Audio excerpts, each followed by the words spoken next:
السلام عليكم. اليوم غادي نقدم لكم واحد الشهيوه، اما الغداء اما العشاء. النجيمات بالدجاج تيجيو معلكين، تيجيو رائعين. بقاو معايا باش تشوفوا الطريقه والمقادير. اذا البنات اول حاجه تنديروه هي الدجاج، تنديروه في الكوكوت. الدجاج على حسب المستطاع، على حسب الناس اللي عندكم، المهم على حسب الافراد. صافي تنديروا واحد تقريبا شي نص كاس ديال الزيت عاديه. اللي تيطيب بالزيت البلديه يدير الزيت البلديه، ولا اللي تيخلطهم بجوج يخلطهم. صافي زويته. صافي تنديروا مليحه على حسب الذوق، وشويش الابزار. هادشي غير باش يتقلى لينا دابا هاد الدجاج شي شويه. صافي ونرجع معكم. هنا البنات غادي نحتاجوا واحد جوج بصيلات مشلضين. هذه الخضاريه، الا كاينه الاخرى حتى يديروها. واحد القبيطه ديال القزبر، وهادو النجيمات.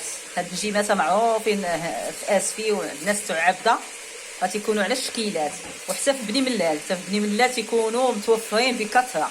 راه كاينين الاشكال، كاين على شكل نجيمات، كاين على فيهم شكيلات. هنايا تيجيو بنان، تيجيو غزالين في الثياب. الدجاج ديالنا كيف تشوفوا راه تيتقلى. صافي البنات، من بعد ما تيتقلى واحد شويه دابا تنبدا نزيدو التوابل. عندنا سكينجبير، ولا بدا السكينجبير غير مع الدجاج. شويه الخرقوم، التوابل على حساب بغيتو تكتو بغيتو تقلو على حسب الابزار. واحد شويه السمن، البصله،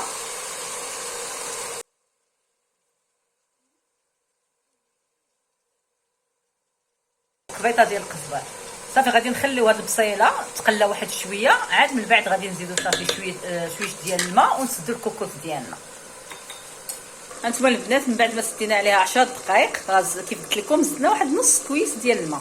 صافي وسدينا على الكوكوط ديالنا. شوفوا الدجاج طاب، البصيله حتى هي تعلكات. دابا صافي، دابا واحد شويه غادي نحيد الدجاج ونزيد نمرق. هنايا نزيد واحد الماء فاش غادي يطيبوا النجيمات. هانتوما تشوفوا معايا. هانتوما البنات، راني سولت الدجاج، حيدته حتى هذاك القبيطه ديال القزبر غادي نزولها. شوفوا البصيله كيفاش دايره.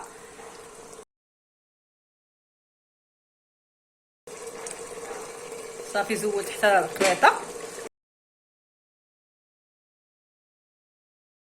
دابا كيف تشوفوا مرقنا الكوكوط ديالنا على حسب الكميه اللي عندنا ديال النجيمات.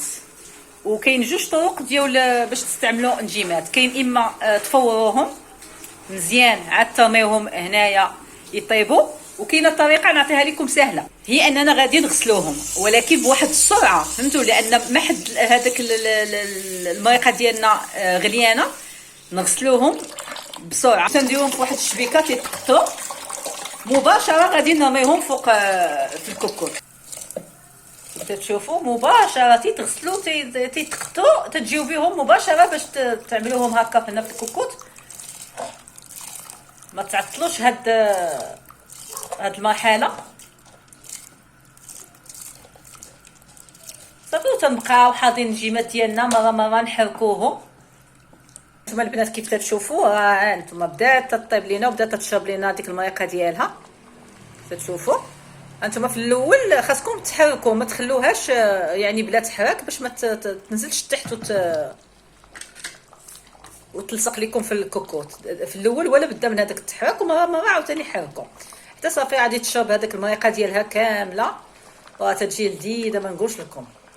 صافي دابا غادي نخلوها تشرب، ومن بعد صافي غادي نحطوا الطبيسه ديالنا باش تشوفوا معنا التقديم النهائي.